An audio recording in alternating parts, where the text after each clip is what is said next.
Hoy vamos a continuar con el desarrollo de la temática que empezamos a desarrollar la semana anterior. Básicamente vamos a hablar de fideicomiso. Vamos a continuar desarrollando esta figura, esta novedosa figura que en este tiempo de crisis es posible que retome el auge que ha tenido en los años 2001 con la crisis que se desarrolló en la Argentina.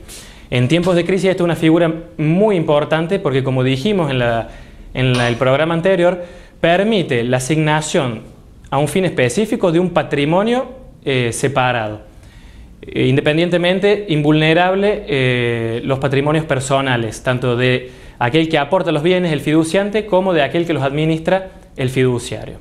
Entonces, vamos a tratar de delinear en este programa cuáles fueron las ideas claves que desarrollamos en el programa anterior, y vamos a tratar de entender un poco esta figura tan importante dentro del contrato de fideicomiso como es la del fiduciario.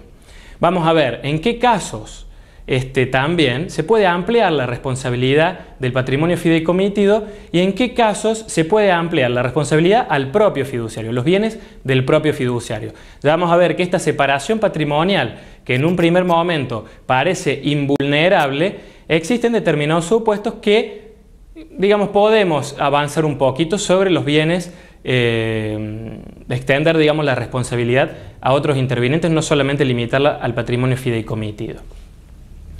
Entonces, las ideas claves del programa anterior eran que el fideicomiso no es un negocio en sí mismo, sino que viene a proteger un emprendimiento específico, que este emprendimiento específico está administrado por una persona de nuestra confianza, que es el fiduciario, y que tiene que estar el contrato sujeto a un plazo o condición que no, digamos, no está fuera de lo que son las normativas de plazo y condición del Código Civil, pero sí hay algo que lo pone en particular, que es el plazo legal, el máximo legal que tiene este contrato, que es de 30 años. Existe una sola excepción, que es cuando se trata de incapaces.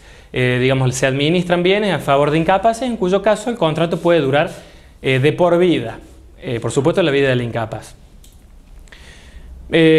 Otra cosa que no dijimos en el programa anterior, pero que es importante, es qué es lo que yo puedo aportar en el fideicomiso. ¿Qué bienes pueden integrar lo que va a ser el patrimonio fideicomitido y que en definitiva me va a permitir desarrollar el emprendimiento que pretendo realizar? Bueno, básicamente se trata de bienes materiales o inmateriales. Se trata de bienes presentes o futuros y pueden tratarse también de cosas propias o cosas ajenas. Por supuesto que tienen que estar todas las condiciones, en el caso de que estemos hablando de bienes futuros, las condiciones para que yo pueda individualizar cuáles bienes se van a integrar en el patrimonio. Si recordamos, también en el programa anterior hablamos un poquito de quiénes eran partes y quiénes eran protagonistas en este contrato. Las partes, recordemos que nosotros las habíamos definido como aquellas voluntades necesarias para la configuración del contrato. Entonces, en ese segmento de partes tenemos al fiduciante, que es el que trae los bienes al fideicomiso, y el fiduciario, que es el que los administra. Después tenemos los intervinientes o protagonistas, que serían el fideicomisario y el beneficiario. Yo quisiera detenerme principalmente en el programa de hoy en lo que es la figura del fiduciario, que es clave no solo en la elección que nosotros hacemos, ya que es una persona que amerita nuestra confianza, o por lo menos ese es el espíritu del contrato, sino que yo diría que el éxito del emprendimiento y del contrato que lo envuelve radica en la figura del fiduciario. En el ámbito del fideicomiso se dice que un fideicomiso es tan bueno como lo es su propio fiduciario. Y esto no es menor, pero hay algo que hay que aclarar. Por supuesto que si estamos hablando de grandes emprendimientos, podemos conseguir fiduciarios que revistan un profesionalismo tal que entiendan de distintas materias, que hagan, digamos, a la administración casi profesional del fideicomiso. Sin embargo, si lo remitimos un poco más al ámbito PYME o al ámbito de pequeños emprendimientos, no necesariamente es merecedora de nuestra confianza una persona que sabe de contabilidad o que sabe de administración de empresas.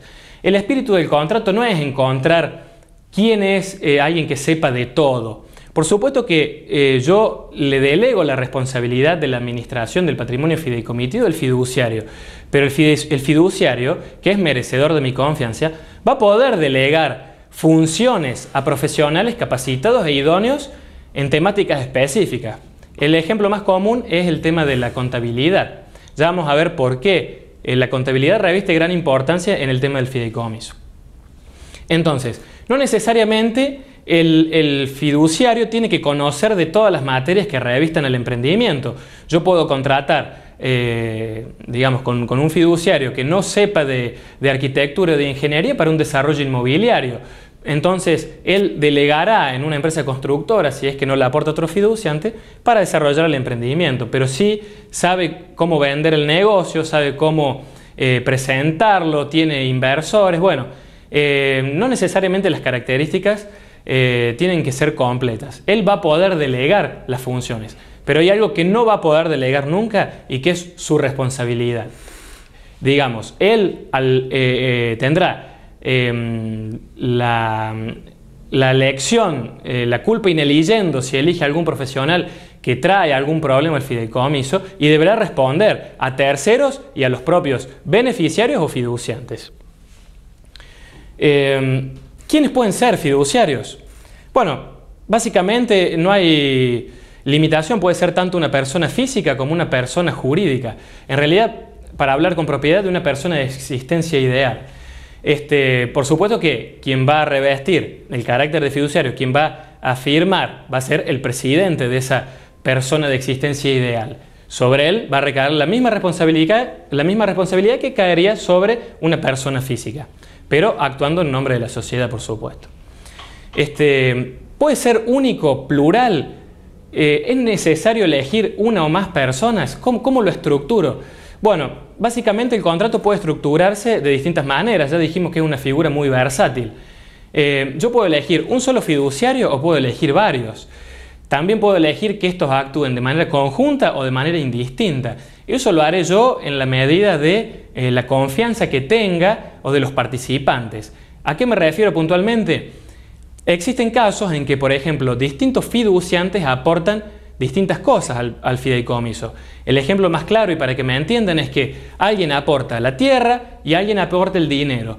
Bueno, entonces, en algunos casos, cuando no hay una persona que unifique la confianza de ambos inversores, en este caso los fiduciantes, elijan uno cada uno. Y, bueno, actúan de manera conjunta o indistinta y existen distintos mecanismos para resolver en caso de paridad. Depende, recuerden, del negocio que querramos hacer y cómo lo querramos hacer. Eso es muy importante. Ahora bien, si yo tengo problemas con el fiduciario, ¿lo puedo remover? ¿Puede renunciar un fiduciario? ¿Lo puedo sustituir? Bueno, son preguntas que las vamos inmediatamente a descifrar. Con el tema de la sustitución, la misma ley dice que yo puedo, en el mismo contrato, poner un sustituto. Lo puedo designar o puedo generar, o más concretamente especificar cuáles van a ser los mecanismos a través de los cuales yo lo voy a elegir. Digamos, para que se entienda, hay un fiduciario titular y un suplente. ¿Cuándo vas a hacer esta sustitución? Fundamentalmente cuando sea removido el fiduciario o éste renuncie. ¿De qué nos vamos a ocupar ahora? De la remoción del fiduciario. ¿Cuándo el fiduciario va a ser removido? Va a ser removido por orden judicial, por incumplimiento de sus obligaciones. Ya vamos a ver cuál es la obligación principal que tiene un fiduciario. Va a ser removido cuando caiga en una incapacidad sobreviniente, cuando caiga en quiebra o en liquidación, si se trata de una sociedad comercial, o por muerte, por supuesto. Entonces, dentro del contrato yo puedo especificar cuáles van a ser los mecanismos para que este fiduciario sustituto pueda ser designado y venga a desempeñar el rol en lugar del otro. Hay algo que es importante y que tiene que ver con el tema de la sustitución, que muchas veces en muchos contratos no se designa un fiduciario sustituto y mucho menos se designan los mecanismos para sustituirlo. Entonces, ¿qué pasa en estos casos? Bueno, si no hay otra solución, o sea, si no está previsto en el contrato, la solución de la ley es que el juez, yo puedo ir, digamos, pedirle una intervención judicial para que el mismo juez me diga quién va a ser el fiduciario sustituto. Y ahora, ¿pero cómo lo va a elegir el juez? Si en realidad estamos hablando de un instituto basado en la confianza. Bueno, lo va a elegir a través de un listado de operadores fiduciarios que se dedican sobre todo hacerlo en la parte del fideicomiso financiero, que es un tema que ya vamos a desarrollar también, pero que están inscriptos. Entonces tienen como característica ser profesionales fiduciarios. De esa lista el juez va a designar uno. Hablamos también de la renuncia del fiduciario. ¿Un fiduciario puede renunciar? Por supuesto que sí. Es un contrato que lo prevé, incluso está previsto también en la misma ley. Lo podemos prever contractualmente, como dijimos, en el sentido de que puedo poner causales a piacere, por así decirlo, específicas del emprendimiento que yo quiero realizar, y bueno, por todo lo que dijimos. Si viene con alguna causal de remoción o algo, seguramente va a intentar renunciar. Pero él no va a poder renunciar hasta que no sea sustituido en la administración por el sustituto. Entonces, esto es como en la administración de las sociedades. Se va a tener que mantener en el cargo hasta que sea sustituido. ¿Cómo entiende la ley cuáles son las características que tiene que tener un fiduciario según la ley? Bueno, la ley nos habla del buen hombre de negocios. El buen hombre de negocios. ¿Qué significa esto? El buen hombre de negocios es aquel que hace buenos negocios. Bueno, esto está todo por verse. ¿Cómo es el criterio por el cual él va a limitar su responsabilidad y nadie le va a poder recriminar nada porque debe rendir cuentas? Pero este es un tema que lo vamos a desarrollar en el próximo programa. Hasta luego y buenas noches.